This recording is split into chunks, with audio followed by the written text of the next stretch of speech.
નમસ્કાર, આ છે વીકે ચાવડા જે વર્મી વોશ ભરી રહ્યા છે.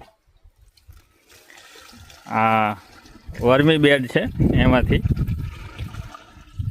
અને ખાસ તો આ જે પ્રવાહી ખાતર છે જે જમીનને ફળદ્રુપ બનાવે છે, તેની અંદર organic carbon, nitrogen, phosphorus, potassium, iron, copper, zinc, magnesium, calcium આવા તત્વો હોય છે, જેને બાગાયતી પાક, શાકભાજી, મગફળી, સોયાબીન વગેરે પાકોની અંદર ઉપયોગ લઈ શકાય છે.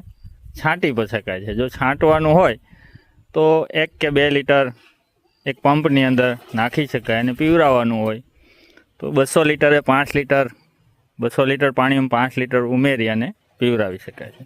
અને સાથે સાથે આ અમારું છે ગાય આધારિત શાકભાજી. આ જે ભીંડા છે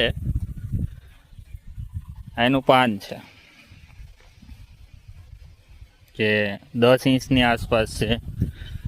આને જોઈએ તો આ લગભગ 10-12 ઇંચ જેવું છે. આ ગાયનું છાણ છે, એને પોષણ ક્ષમતા જે છે એ કેવી હોય એ છે. આભાર.